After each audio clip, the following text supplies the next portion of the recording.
명절인데 안 가셨나 봐요. 저는 오늘 진짜 별로 없을 줄 알았는데, 그렇죠. 감사합니다. 이번 주에 그 교역자들 전체 함께 원로 목사님 인사드리고 왔어요. 저의 이제 꿍꿍이는 가서 이제 세배하고 세뱃돈 받아야 되겠다. 그래서 목사님께 다 같이 이제 선물 하나 사들고 가서 목사님께 인사드리고 이야기 한참 나누다가, 목사님 저희 세배할게요. 그러니까 목사님이 하지 마세요. 그래서 아이 큰일 났다. 이 세배를 해야 되는데 결국 세뱃돈을 못 받고 왔습니다. 원로 목사님께서 만약 세뱃돈을 저희들에게 아마 주셨더라도 그 세뱃돈이 뭐가 그렇게 크겠습니까? 사실 목사님께서 이 교회에서 섬기고 이 교회를 위해서 애쓰셨던 그 모든 사역의 그 유산에 비하면 사실 뭐 우리가 받을 수 있는 게 얼마인지는 모르겠지만 5만 원이든 10만 원이든 그 돈의 가치와는 비교할 수가 없죠. 목사님께 참 감사했던 것은 정말 소중한 교회, 하나님 아버지의 마음으로 정말 그렇게 사역하시고, 또 지금 열심히 여기저기서 강의도 하시고 설교도 하러 다니시면서 진짜 더 바쁘게 사시는 것 같아요. 그렇게 살아가고 계신데 제 마음속에 들었던 마음이 그겁니다. 하나님, 목사님께 받았던 이 믿음의 유산들, 이 교회 안에 심겨졌던 뭐 이런 밖에 보이는 것들 말고 이 가치들, 그 중요한 핵심 가치들, 그것들을 저희가 절대 놓지 않고 하나님 안에서 잘 유산으로 받아 섬기고 또 발전시키겠습니다. 그런 마음을 가지고 돌아왔습니다. 여러분들 명절을 맞이해서 자녀들에게 뭘 선물해 주기를 원하십니까? 혹시 돈 좀 준비해 놓으셨습니까? 와서 세배할 때 세뱃돈 줄 만큼 좀 은행에서 뽑아 놓으셨는지 모르겠어요. 여러분들이 그 어떤 것을 준비하였을지라도 오늘 하나님께서 우리에게 정말 자녀들에게 주기 원하는 세뱃돈, 유산, 그것이 무엇일지 한번 고민하는 시간이 되었으면 좋겠습니다. 하나님께서 우리에게 주시는 꿈, 하나님께서 우리에게 주시는 영적인 유산들을 우리가 그들에게 흘려보내지 못하면 사실은 어쩌면 좀 의미 없는 그냥 세상 사람들과 똑같은 명절이 될 수 있으니까 오늘 이 말씀을 통해서 내가 그들에게 줘야 할 유산이 무엇이고 또 세뱃돈이 무엇일지를 좀 점검해 봤으면 좋겠습니다. BC 850년경은 북이스라엘의 역사에서 너무나도 중요한 해였습니다. 850년에 아합이 죽었어요. 그리고 한 2, 3년 뒤에 엘리야가 죽었습니다. 그러니 북이스라엘에 있던 가장 중요했던 두 명의 리더가 850년을 전후해서 둘이 같이 죽었던 거죠. 물론 엘리야는 승천을 했지만요. 그래서 이 시기를 통해 이 중요한 리더들이 교체가 되었기 때문에 어쩌면 이 리더들의 변화로 말미암아 그 공동체는 굉장한 혼란을 맞이할 수도 있는 상황이었습니다. 하지만 또 다른 면에서는요, 이 두 명의 리더가 바뀌는 틈이었기 때문에 하나님 앞에 엄청난 긍정적인 변화를 가지고 올 수도 있는 시기였어요. 아합은 하나님께 대적했던 왕의 대표적인 사람이었고, 엘리야는요 하나님의 편에 서서 가장 훌륭했던 선지자 중에 한 명이었습니다. 그런데 아합도 죽었고 엘리야도 없어졌기 때문에 이제 이 빈 공간에 하나님께서 누구를 채우시느냐에 따라서 북이스라엘의 앞으로 미래가 결정이 되는 거죠. 오늘 본문을 보면 엘리야와 아합이 자신의 후계자들에게 남긴 유산의 이야기를 기록하고 있습니다. 아합은 자기 아들 아하시야에게 유산을 남겼고요, 또 엘리야는 자기의 후계자였던 엘리사에게 유산을 남기고 승천해서 올라갔습니다. 이 둘 다요 자신이 가지고 있던 인생의 가장 큰 가치, 가장 중요한 가치를 남겨주고 떠났죠. 제 마음에는 이 본문을 읽으면서 아합이 죽고 아하시야가 태어났는데 이 아하시야가 아합 말고 하나님이 기뻐하셨던 왕들, 자기네 조상들이었던 다윗의 가문을 계승했으면 얼마나 좋을까 생각을 했는데 성경을 읽어보면요 그러지 못했어요. 아합은 자기의 아들 아하시야에게 자기가 섬겼던 바알 신앙을 전수해주고 떠났습니다. 너무 마음이 아프죠. 여러분들은 어떠셔요? 여러분들 자녀들에게 무엇을 전수해주기 위해 준비하고 계십니까? 혹시 여러분들도 바알 신앙을 전수해주길 원하십니까? 아니면 엘리야처럼 하나님의 꿈을 전수해 주기를 원하십니까? 지난주에 우리가 살펴봤던 것처럼요, 아합은 바알을 숭배하기 위해 진짜 열심히 했던 사람이었습니다. 아니, 하나님께서 세우신 국가인데, 이스라엘은 하나님의 나라인데 어떻게 그렇게 바알에게 열중할 수 있었는지, 이스라엘의 왕이었음에도 불구하고 바알을 그렇게 열심히 섬겼어요.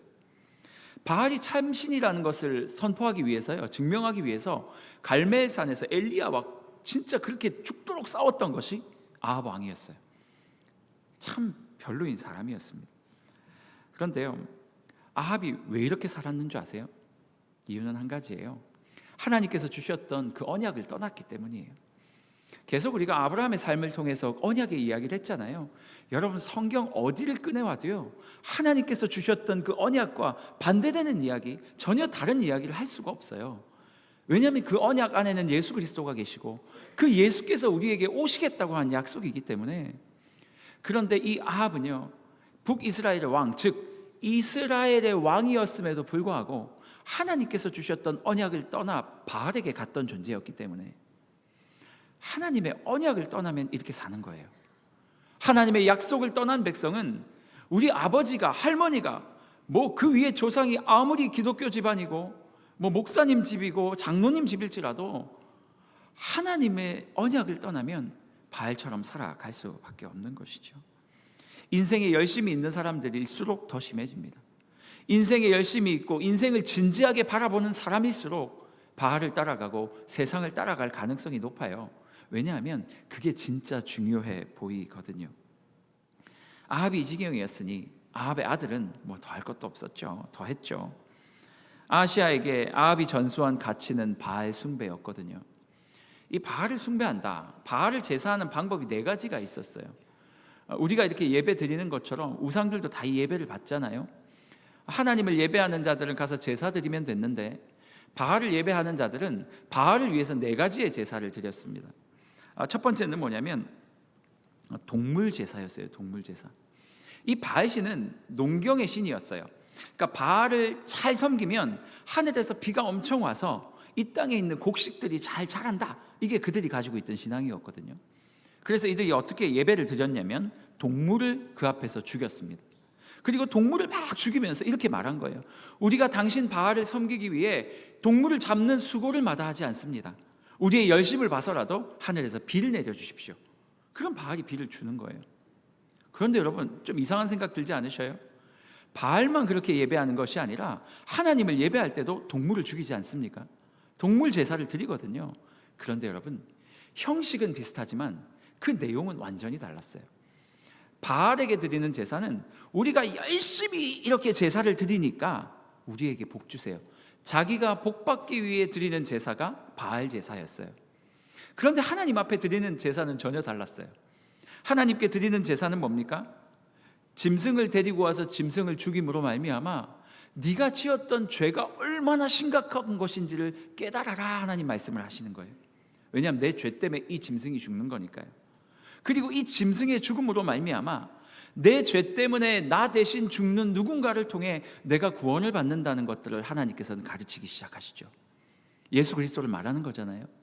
그러니 바알에게 드리는 제사는 내가 복받기 위해 누군가를 죽이는 제사고요, 하나님께 드리는 제사는 뭐예요? 이 짐승으로 말미암아 예수 그리스도를 보게 하시고, 예수로 말미암아 내가 생명을 얻었다, 누군가의 희생으로 말미암아 누군가가 생명을 얻었다라는 것들을 하나님께서 보여주기를 원하시는 거죠. 그러니 전혀 다른 제사예요. 바알을 자극하기 위한 제사냐, 아니면 예수 그리스도를 바라보기 위한 제사냐, 완전 다른 거예요. 우리의 복은 거기에 있지 않으니까. 동물 제의뿐만 아니고요, 자해하면서 제사를 드렸어요. 자해. 갈멜산 한번 생각해 보셔요. 불이 안 떨어지니까 뭐 했습니까? 막 칼 가지고 막 자해. 그러면서 막 자기 자신을 생채기를 내면서 복을 달라고, 불을 내려달라고 그렇게 제사했던 게 바알의 제사 아니었습니까? 그들은 자신의 몸을 상하게 하면서도 간절함과 열심만으로 복을 얻고 싶었습니다. 세 번째는요, 성적인 제의였어요. 성적인 제의. 바알 제사는요, 1부는 동물 제의였어요. 동물을 죽여서 제사를 드리고 2부에는 신전 창기들이 그곳에 살았어요. 그래서 그 창기들과 함께 쾌락과 음란을 그들이 즐기면서 바알을 자극하기 시작하고, 그것을 본 바알 신이 자신들에게 복을 준다라고 얘기를 했어요. 그래서 이 사람들은요, 바알을 숭배하는 곳마다 음란한 그 행위들을 멈추지 않았던 거죠. 그들의 마음에는 두 가지가 다 충족되는 거예요. 복도 받고 쾌락도 즐기고. 이게 바알의 신앙이었어요. 네 번째는요, 인신제사. 전쟁이 시작되면 바알에게 다가가서요, 자기의 자녀나 혹은 다른 사람을 제물로 죽여요. 그래서 이 사람 제물을 받고 이 전쟁을 멈추어 주거나 승리하게 해달라고 제사 드리는 게 바알 신앙이었어요. 여러분, 뭔가 좀 이상하지 않습니까? 바알 신앙 안에는 뭐가 없습니까? 바알의 제사를 가만히 살펴보면요, 인간이나 창조주 하나님에 대한 존중이 전혀 없어요. 이 사람들의 제사는 뭐였냐면, 이 사람을 죽여서 혹은 이 동물을 죽여서 나 말고 누군가를 죽여서 내가 복을 받겠다, 이게 세상이고 바알의 제사였어요. 그러니 끊임없이 사람들을 죽이고 갈취하고 핍박하고 협박하고, 자신이 풍년을 이루기 위해서, 자신의 풍년을 이루기 위해서 수많은 사람들을 죽여도 상관없다. 여러분, 창기에게 범죄를 한다라는 것, 창기와 쾌락을 지킨다는 것은 그 사람의 본질적인 모든 인간의 그것들을 다 존엄을 말살하는 거 아닙니까? 이 사람의 존엄을 말살하면서도 나는 쾌락을 얻고 나는 풍년을 얻으면 된다, 이게 바알 신앙이었어요. 아무 죄 없는 동물을 죽이고요, 심지어는 이 전쟁에서 이겨 자기의 목숨을 얻기 위해서 자신의 자녀를 죽이는 사람들. 바알 신앙은요, 처음부터 끝까지 나를 위해 주변에 있는 모든 것들은 다 망가뜨릴 수 있다, 이것이 바알 신앙이었어요. 여러분, 어떻게 사셔요? 주일날 교회 온다고 이 바알 신앙에 우리가 물들어 있지 않는 것이 아니에요. 여러분의 한 주간의 삶은 어떠셨습니까? 하나님께 드리는 신앙과 제사는 끊임없이 나를 죽여 내 옆에 있는 사람을 살리는 거예요. 여러분, 어떻게 사셨어요? 혹시 다른 사람의 연약함과 아픔을 가지고 기뻐하지는 않으셨습니까? 이번 주에 동계올림픽이 막 지금 하고 있잖아요. 중국 선수인지 미국 선수인지 정확하게 기억은 안 나는데, 그 우리나라 선수가 이렇게 막 가고 있었는데 넘어져가지고 1, 2번 빼고 3, 4, 5번을 밀었나요? 3, 4를 밀었나요? 아무튼 그래서 다 무너져서 실격을 당했잖아요, 우리나라가. TV 안 보고 기도만 하시잖아요, 그렇죠? 동계올림픽이라는 걸 하고 있어요, 지금. 제가 그 장면을 보면서요, 제가 이 머릿속에 이 생각을, 이건 잘못된 생각이야 라고 잡기 전에 생각이 지나가 버린 거예요. 무슨 생각을 했냐면, 이 넘어지면서 우리나라 선수를 밀고 요 앞에 있었던 선수가 있었는데 그 선수도 밀릴 뻔했는데 이 선수가 이렇게 피해서 갔거든요. 그래서 이 두 선수만 1, 2위를 했고 올라갔어요. 제 마음속에, 앞에 넘어갔던 제 발도 같이 밀지, 그러면 셋 다 밀리면 경기를 다시 하지 않겠나. 이게요, 제가 이런 생각을 해야지 하고 한 게 아니고요, 그냥 제 머릿속에 쓱 지나간 생각이에요. 제어할 수가 없었어요. 우리나라 선수를 사랑한다는 이유로 4년 내내 올림픽을 준비했던 그 2등했던 그 선수 말이에요. 그 선수의 꿈을 제가 너무 하찮게 생각을 한 거예요. 잘못한 거잖아요. 제가 이 생각을 하면서 설교를 준비하는데, 야, 너가 목사지만 네 머릿속에 여전히 바알이 남겨준 유산이 네 머릿속에 남아있구나. 우리 사랑하는 선수를 위해서 상대 나라의 선수도 넘어져서 새로 경기를 해야 된다라고 말하는 이 마음 말이에요. 그 선수를 죽여서 우리 선수에게 기회를 주고 싶었던 제 마음, 사실 여러분도 제 마음과 똑같지 않습니까? 아니에요? 뭐 일본 분이세요? 아리가또예요? 아니잖아요. 우리 마음속에요, 이런 마음들이 이렇게 한쪽에 자리 잡고 있어요. 바알의 제사거든요. 세상에 나아가도 끊임없이 누군가의 것을 가지고 오는 거, 이거를 크게 생각하지 않는 거예요. 조금 똑똑한 사람들에게는 100만 원짜리 120만 원에 팔고요, 조금 어리숙해 보이는 사람을 100만 원짜리 200만 원에 팔면서 와, 땡 잡았다. 이게 우리의 삶 아닙니까? 우리의 인생 가운데 들어온 이 바알 신앙, 이것들을 제거하지 않으면 여러분, 우리 자녀들에게 결국 우리가 물려줘야 할 유산이 이것일지도 모릅니다. 십자가는 나를 죽여 남을 살리는 것인데, 우리는 늘 남을 죽여 나를 살리기 위해서 애를 쓰며 세상을 살아가지 않습니까? 여러분, 여러분의 자녀들요 다 보고 있어요. 다 알아요. 여러분이 뭘 좋아하는지, 여러분이 굳이 말을 안 해도 우리 엄마 아빠가 어떤 음식을 좋아하는지, 우리 엄마가 돈을 좋아하는지 좋아하지 않는지, 우리 엄마가 평소에 어떻게 살아가는지 다 보고 있어요. 이 바알의 신앙을요 아합이요 죽으면서 아시아야 와봐라, 아버지 돌아가시면 안 돼요, 내가 너에게 전수해 줄 것이 있다. 뭔데요? 아합이 아니고 바알만을 섬겨라, 그게 짱이다. 이렇게 전수하지 않았어요. 아시아가 전수받은 것은요 어릴 때부터 아버지의 삶의 모습을 보며 전수받은 거예요. 그리고 아시아는 아합이 죽고 난 이후에, 아합 얼마나 비참하게 죽었는데요, 아합이 죽고 난 이후에 그가 가지고 있었던 바알 신앙을 그냥 받은 거예요. 우리도 똑같지 않습니까? 여러분, 다 돌이켜 봐야 돼요. 가끔씩 인터넷에 들어가면 깜짝 놀랄 만한 이야기들을 보게 돼요. 이렇게 포털 이런 데 가가지고 이렇게 보잖아요. 그러다 보면 제가 깜짝 놀랄 때가 너무 많아요. 와, 이거 아이들이 보면 안 될 만한 기사들, 아이들이 보면 안 될 만한 사진들, 그런 광고들. TV를 틀어도요, 저희 아들 집에서 이제 저녁을 먹고 우리 TV를 좀 볼까 할 때가 있을 거잖아요. 앉아서 TV를 켜서 돌릴 때요, 제가 이 리듬을 맞춰서 돌려요. 아빠가 당황해서 돌리는 거 표 안 나게 딱딱딱 리듬을 맞춰서 돌려요. 왜요? 아이들에게 보여주기 민망한 장면들, 민망한 뉴스들이 너무 많아요. 그래서 이렇게 돌리다가 일부러 한두 칸 뒤에 갔다가 보고 싶은 거 있으면 돌아와요. 우리 아이가 봤을 때 아빠가 저 장면을 민망해한다, 이런 거 안 보여주고 싶어서, 저 장면은 민망한 거야 그러면 더 볼 거 아니에요. 그래서 일부러 이렇게 막 넘길 때도 많아요. 저는 이해가 안 돼요. 왜 그 포털 사이트, 혹시 포털 사이트 사장님 계세요? 좀 계시면 좀 힘 좀 써주세요. 그 광고료 받는 게 그렇게 중요합니까? 자기 아들만 그거 안 보면 다예요? 왜 이 세상에 수많은 아이들이 거기에서 인터넷을 보고 있는데 그런 광고를 보게 하고 그런 기사를 올리고 자극적인 것들을 통해서 그 아이들을 이상한 것을 경험하게 합니까? 내 자녀는 다 컸다고요? 그럼 끝입니까? 너무 이해가 안 돼요. 수년 전에 쓰레기 만두 기억나십니까? 만두 속에 먹으면 안 될 거, 쓰레기 버려야 될 거, 그거 다 움켜져서 만두를 만들고 나중에 그게 나와서 난리가 났잖아요. 왜 그렇게 하는 거죠? 내가 죽어서 남을 살려야 되는 게 십자가고 그리스도인인데 왜 그들은 남을 죽여서 내가 살려고 하는 것인지.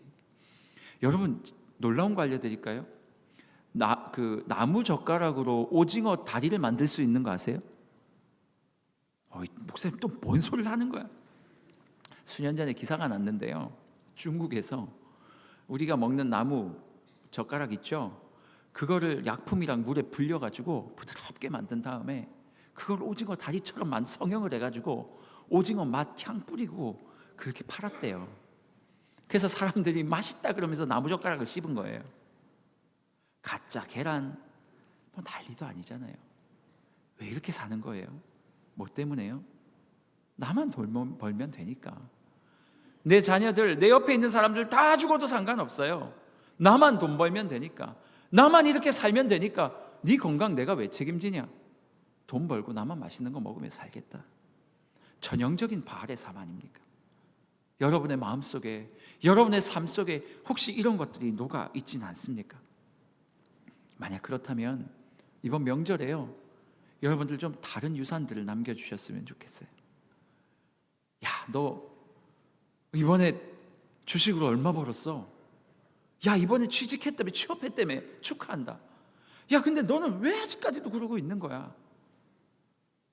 세상에서 원하는 가치들과 세상에서 원하는 잣대들을 또 아이들에게 들먹이고 들이대고, 이 아이들은 우리 어머니, 우리 이모, 우리 할머니가 말하는 그 가치, 그것이 최고구나라고 여기며 또 그 가치를 위해 살아가게 하는 그런 명절이 되지 않았으면 좋겠어요. 아합은 이런 유산을 남겼어요. 엘리야는 무슨 유산을 남겼는지 아세요? 엘리야가 남긴 유산은요, 하나님의 언약을 향한 꿈을 남겼어요. 엘리야는 진짜 수고 많이 했고 고생 많이 했던 사람이었습니다. 여러분 기억하시죠? 그는 광야에서 늘 굶주린 가운데 살았어요. 어떻게 굶주리지 않았겠습니까? 늘 도망자였는데 말이에요. 기억나셔요? 갈멜산 전투가 끝나고 난 다음에 아합의 아내였던 이세벨이 엘리야를 죽이겠다고 엘리야는요, 그 갈멜산 전투를 승리하면 이스라엘 백성들이 하나님 앞으로 돌아올 줄 알았어요. 근데 이 전투를 승리를 했는데 이스라엘이 돌아오기는커녕 오히려 자기를 죽이겠다고 국가 권력이 나서기 시작을 했으니까 이 사람이 도망다니면서 여러분 어떤 삶을 살았겠습니까? 뭐 배고프고 한 건 두 번째 문제고 얼마나 낙담이 됐을까요? 얼마나 외로웠을까요? 저는요, 엘리야가 우리가 아는 우울증도 경험했을지도 모른다 생각합니다. 공황장애도 왔을지 몰라요. 전 국가가 그를 찾고 있었고 자기가 가지고 있었던 그게 하나님의 꿈인 줄 알았는데 그 꿈이 이루어지지 않는 모습을 보며 그는 너무나도 큰 실망을 했었거든요. 그런데 대단한 것은 뭐냐면 그는 그럼에도 불구하고 하나님을 위해 살았던 사람이었어요. 젊어서도 주님을 위해 살았고 나이가 들어서도 주님을 위해 살았던 것이 엘리야의 삶이었습니다. 그리고 그는 하나님의 꿈을 다음 세대에게 전수해주기 위해 발버둥을 치며 살았습니다. 오늘 본문에 보면요, 오늘 본문이 그 이야기를 하고 있어요. 엘리야가 이제 곧 승천할 예정이다 이야기를 하고 있습니다. 엘리야가 이제 승천을 하는 것을 엘리사나 생도들, 그 선지 생도들, 지금으로 치면 신학생들 어떻게 알았는지 모르겠지만 엘리야가 이제 곧 승천할 걸 알았어요. 엘리사의 마음이 급해진 거예요. 스승님 떠나고 나면 이 악한 시대를 제가 어떻게 삽니까? 아합도 받고 아시아도 받고 갈멜산 전투도 받는데 저는 그걸 해나갈 수 있는 능력이 없습니다. 어떻게 해야 됩니까? 그리고 스승 곁에 딱 달라붙어가지고 좀 배우길 원한다고 가르쳐 달라고 막 이러던 장면이 오늘 2장 1절에서 2절이에요. 엘리사가 엘리야로부터 받았던 유산이 뭔지 아세요? 능력이 아니었어요. 엘리야가요, 와, 나의 능력을 너에게 준다 그러고 하늘에 있는 모든 기운을 이렇게 한 손에 막 모아가지고 막 우와 그러고 가슴에 팍, 엘리사가 갑자기 힘을 팍 받고 뭐 힘이 느껴진다, 막 성령의 권능이 왔다, 막 장풍을 쏘니까 다 날아가고. 분위기 왜 이래요? 그런 거 없었어요. 엘리야가 엘리사에게 줬던 거는요, 자신의 삶의 모습이었고 하나님을 향한 언약이었어요. 열왕기하 2장 1절을 한번 같이 읽어볼까요? 열왕기하 2장 1절입니다. 같이 한번 읽겠습니다. 시작. 여호와께서 회오리 바람으로 엘리야를 하늘로 올리고자 하실 때 엘리야가 엘리사와 더불어 길갈에서 나가더니. 오늘 본문은 뭐라고 말하냐면 엘리사와 엘리야가 길갈에 있었다. 그리고 길갈에서 있다가 나왔다라고 이야기를 해요. 아니, 엘리야가 지금 세상을 뜨고 사라질 직전인데 왜 성경은 길갈 이야기를 할까? 이 길갈에 뭐가 있었냐면 선지자 학교가 있었어요. 엘리야가요, 자기 노년에 길갈에 선지자 학교를 만들었어요. 지금으로 치면 신학교. 그래서 선지 생도들을 모아가지고 거기서 신학생들을 가르친 거예요. 그래서 제가 궁금해졌어요. 왜 수많은 땅 중에 하필이면 길갈에 선지자 학교를 만들었을까? 그게 너무 궁금했는데요. 이 길갈을 잘 살펴보면 길갈은 굉장히 특별한 곳이었어요. 여호수아가 이제 출애굽한 이스라엘 2세대들을 데리고 광야 생활을 다 마치고 요단강을 건너서 이제 정복 전쟁을 시작하잖아요. 그 정복 전쟁을 시작하기 위해서 이 사람들이 요단강을 건넜어야 돼요. 그런데 그 요단강이 너무 깊은 거예요. 그때 몸에 거두는 시기라 물이 이만큼 높아져 있는 시기였거든요. 근데 하나님께서 건너라고 말씀하셔요. 그래서 이제 엘리야가 아니고 여호수아가 건넙시다 이야기를 했고, 제사장들이 어깨에 여호와의 궤를 메고 법궤를 딱 메고 그들이 발을 강에 집어넣는 순간, 이게 지금 발이라고 생각해 보셔요. 물이 막 이렇게 있었는데요, 발을 집어넣는 순간 발등까지 딱 오더니 이 발등에 맞춰서 물이 줄기 시작했어요. 말이 안 되는 이야기잖아요. 물이 줄어들었어요. 그리고 그 땅이 마치 마른 땅과 같이 되었어요. 이스라엘 백성들을 다 먼저 건너게 했고요, 이 제사장들은 강 중간에 딱 서 있었어요. 그러더니 하나님께서 여호수아에게 뭘 명령하셨냐면, 여호수아야, 저기 길갈에 가서 말이야 큰 돌덩이 12개를 들고 와라 그러셔요. 그래서 이스라엘 백성들이 가서 뭔지는 모르지만 12개를 들고 오고, 또 이스라엘 각 지파에게 뭐라고 말하냐면 이 요단강 안에 있는 큰 돌덩이 12개를 어깨에 짊어매라 그런 거예요. 그래서 길갈에 있는 12개의 돌과 여기 요단강 안에 있는 12개의 돌을 스위치했어요. 바꿨단 말이에요. 그래서 뭘 했냐면 요단강 안에 12개의 돌을 예쁘게 세워놨어요. 누가 봐도 사람이 세운 것처럼. 그리고 그곳에 있는 12개의 돌을 들어다가 길갈에다가 세워놨어요. 그리고 물이 딱 찬 거예요. 너무 궁금하잖아요. 하나님 왜 여기다가 돌을 세우라고 하셨어요? 하나님 뭐라 말씀하시냐면, 나중에 너희 자녀들이 말이야, 아빠, 아니 여기 요단강 안에 분명히 저거 사람이 세운 것 같은데 저 강 안에 누가 들어가서 저걸 세웠어요? 어떻게 된 거예요? 너무 신기한데? 저 돌 도대체 뭐예요? 얼마나 컸으면 돌이 다 보이는 돌들이었거든요. 그렇게 물어볼 때 너희 자녀들한테 이렇게 말하라고 말이에요. 아, 저 돌은 말이야, 저 돌이 세워진 이유는 우리가 출애굽을 했는데 하나님께서 이 강을 건너오게 하실 때 물을 다 빼시고 거기에다 세우게 하신 거야. 우리가 세운 거야. 와, 하나님 엄청 세네요. 하나님이 왜 그렇게 하신 거예요? 이유는 말이야, 하나님의 언약이 그 돌을 통해 내가 누군지를 그들에게 설명하라고 하나님께서 그 돌을 세워 놓으신 거예요. 기적과 같은 일을 말이에요. 그 돌을 바라보면서 우리가 왜 출애굽했는지, 우리가 어떻게 가나안 땅에 오게 되었는지, 이 가나안 땅에서 어떻게 정복하여 우리가 지금까지 살 수 있게 된지를 알려주라는 거예요. 너희 정체성이 뭔지. 그리고 그 요단강에서 뽑아왔던 그 돌들을 길갈에다가 쫙 세운 다음에 말이에요, 희한하게 여호수아가 자 전쟁하러 갑시다 그래요. 그러면 어디서 시작하냐면 길갈로 시작해요.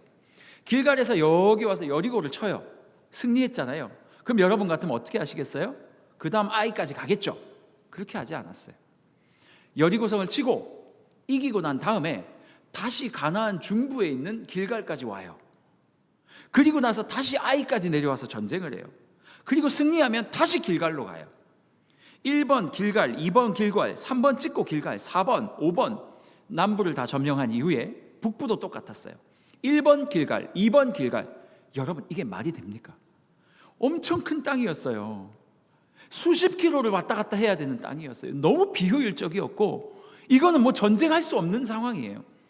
그런데 하나님께서 왜 이렇게 하셨는 줄 아세요? 너희의 그 전쟁 말이야, 네가 이긴 거 아니야. 네가 누군지를 깨달으라고, 정체성을 깨달으라고. 요단강에 있던 돌을 가지고 와서 너희들에게 이 돌을 보여주며 너희는 출애굽하여 하나님의 언약과 뜻을 이루기 위해 이 가나안에 들어온 백성이라는 것을 계속 알려주고 싶은 거예요. 전쟁에서 승리했다고 자만하지 마. 너는 하나님의 언약을 위해 보내진 자들이야. 아이성에서 실패했잖아요. 그렇다고 쭈그러지지 마. 너는 하나님의 언약을 위해 보내진 자야. 승리했던, 실패했던 하나님의 언약으로 말미암아 살아가야 되는 자의 정체성을 설명해 주기 위해 하나님께서는 길갈에 진을 만드셨고 이스라엘 백성들이 계속 거기서부터 출발하게 만드신 거예요. 왜 엘리야가 길갈에 선지학교를 만들었을까요? 하나예요. 너희들의 삶, 너희 선지자들의 삶, 너희의 인생이 무엇인지를 가르쳐 주려고요. 너희가 목사가 된 게 중요한 게 아니야. 전도사가 된 게 중요한 게 아니야. 네가 그렇게 살아가는 이유가 있는 거야. 그러니까 성도들을 너의 성공의 수단으로 삼지 말고, 성도들의 등골을 빼어먹어서 너 호의호식하지 말고, 성도들을 너의 어떤 것으로 삼으면 안 돼. 네가 죽어 성도를 살리고 여기 있는 성도들이 죽어 이 세상에 생명을 주는 것, 그것이 너를 보낸 이유고 여기에 교회를 세운 이유고 너희가 살아가야 하는 이유니까 말이야. 사랑하는 여러분, 여러분 뭐 때문에 사셔요? 자녀들이 여러분의 삶을 보면서 뭐라 말할 것 같으셔요? 우리의 삶의 중심이 바뀌었으면 좋겠어요. 아합은요 바알을 남겼고 엘리야는 하나님의 꿈을 남겼는데 여러분의 그 세자의 이름 뒤에는 무엇이 남을 것 같습니까? 결국 아합의 유산을 받은 아하시아는 사람을 멸시하며 살았고 사람을 착취하며 살았고 그렇게 살다 비참한 죽음으로 나아갔고, 엘리사는 꿈을 가지고 하나님께 능력을 구하며 열정적으로 살았던 것이 그 사람의 인생이었는데 여러분의 삶의 유산은 뭐였습니까? 하나님을 향한 꿈이 있습니까? 전수해 주실 언약이 있으세요? 가끔 저희 아들이가 아니고 주변에 있는 사람들이 저에게 그래요. 목사님, 왜요? 목사님 자녀도 목사 시켜야지요. 제가 턱 막힌 거예요. 말만 싫은데, 얘는 목사 시키기 싫은데. 목사 시킬 거 아니에요, 여러분. 제 마음이에요. 왜냐하면 광야를 걷게 하기 싫은 거예요. 이번 주에 영화를 한 편 봤는데, 신의 악단이라는 영화, 우리 성도님들 엄청 많이 가서 같이 봤잖아요. 제가 1부 때 이 이야기를 하니까 너무 많이 스포일러 하지 말라 그래가지고 다 이야기는 못할 것 같고요. 그 한 인물이 광야라는 곡을 불렀어요.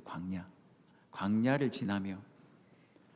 근데 그 찬양이요, 일주일 내내 제 마음을 너무 때때로는 무겁게 하고 때때로는 흥분하게 하고 그랬어요. 이 사람이 다른 사람들의 생명을 위해서, 그가 희생하기 위해 이 찬양을 부르면서 자신의 길을 걸어갔단 말이에요. 이 찬양의 가사가 그래요. 왜 나를 깊은 어둠 속에 홀로 두시는지, 어두운 밤은 왜 그리 길었는지, 나를 고독하게, 나를 낮아지게 세상 어디에도 기댈 곳이 없게 하시더라. 그리고 내 삶을 보니까 광야에 서 있더라. 그러면서 이렇게 말을 해요. 주님만 내 도움이 되시고, 주님만 내 빛이 되시는, 주님만 내 친구 되시는 광야. 주님 손 놓고는 단 하루도 살 수 없는 곳 광야. 광야에 서 있네. 기로에 놓인 거예요. 내가 살면 저들이 죽고 내가 죽으면 저들이 사는데, 이 찬양을 부르며 하나님 앞에 구한 거예요. 제가 아까 그랬잖아요. 저희 아들 이야기를 하는데 말이에요, 목사님 목사 시켜야죠. 보내기 싫은 거예요. 왜냐하면 이 광야를 걷게 하기 싫으니까. 이 광야 속에서 우리 아들이 또 고생할 걸 생각하면 그게 힘든 거예요. 근데 이 찬양을 하나님께서 저에게 주시는 거예요. 지금 오해하지 마세요. 우리 아들 목회시키겠다는 게 아니고, 우리가 걸어가는 광야가 있는데 말이에요. 이 찬양이요, 우리가 걸어가는 이 길이 있는데 말이에요. 이 광야를 걸으면 내가 죽어야 되거든요. 내가 죽어야 사는 거거든요.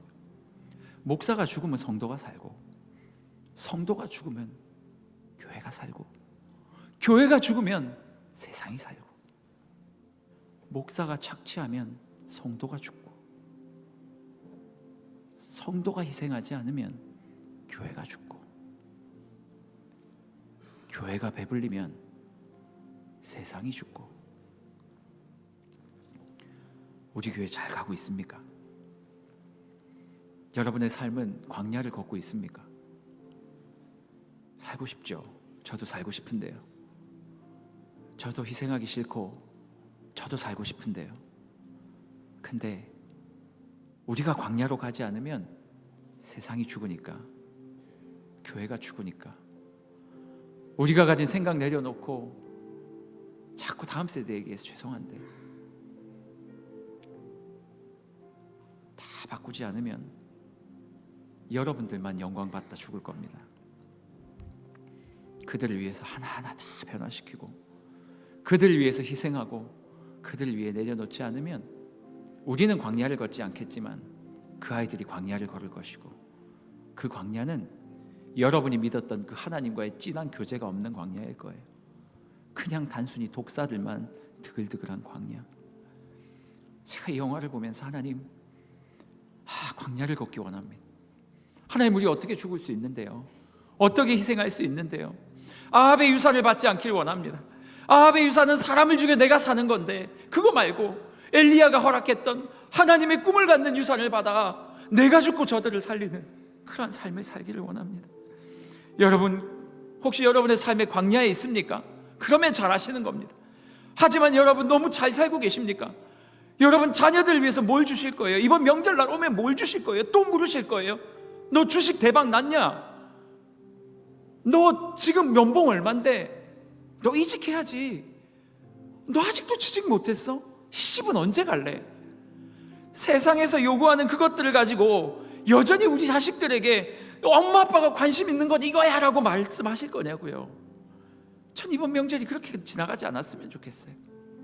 엄마 아빠가 주님과 함께 누렸던 그 신앙의 유산들을 줬으면 좋겠어요. 엄마가 죽을 뻔했는데 말이야, 하나님이 이것을 나를 살리셨고, 아빠가 다 망했었는데 돈이 아니라 하나님 앞에 기도해서 지금 살아난 거다. 너희들 좀 연약해도 괜찮아. 하나님을 만나라. 너무 돈 버는 데 집중하지 말고 하나님 앞에 기도해서 집중해야 된다. 이 아이들이 엄마 아빠는 맨날 돈거려 놓고 왜 우리한테는 그렇게 말하세요? 이런 삶을 살면 안 되는 거죠. 지금이라도 바뀌길 원합니다.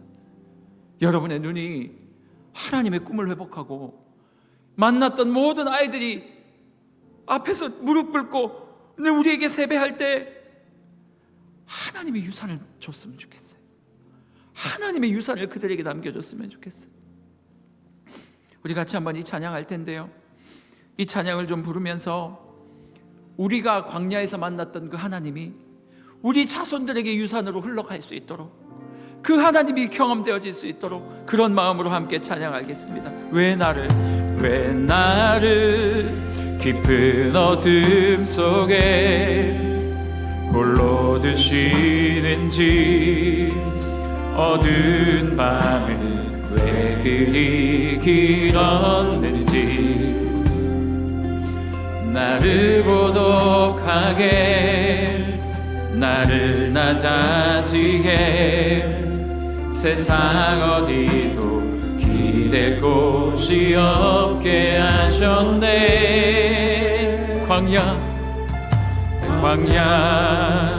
광야에 서 있네. 주님만이 내 도움이 되시고, 주님만 내 도움이 되시고, 주님만 내 빛이 되시는, 주님만 내 친구 되시는 광야.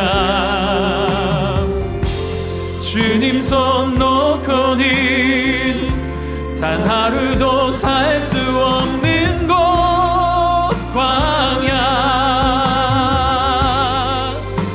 광야에 서 있네. 다시 한번 왜 나를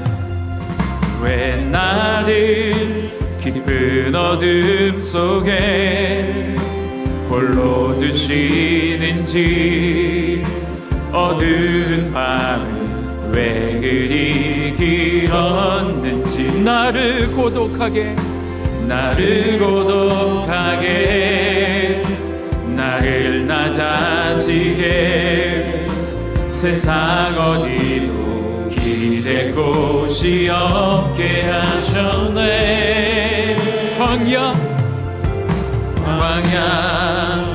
광야에 서 있네. 주님만이 내 도움이 되시고, 주님만 내 도움이 되시고, 주님만 내 빛이 되시는, 주님만 내 친구 되시는 광야. 주님 손 놓고는 단 하루도 살 수 없는 곳, 광야.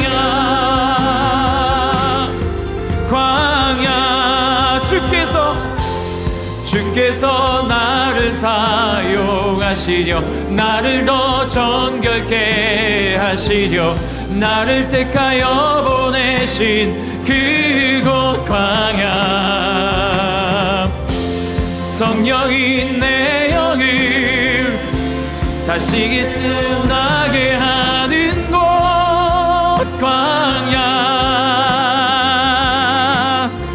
광야에서 우리 다 같이 한번 일어나서 다시 찬양합니다. 주님만 내 도움이 되시고, 주님만 내 도움이 되시고, 주님만 내 빛이 되시는, 주님만 내 친구 되시는 광야. 주님 손 놓고는 하루도 살 수 없는 곳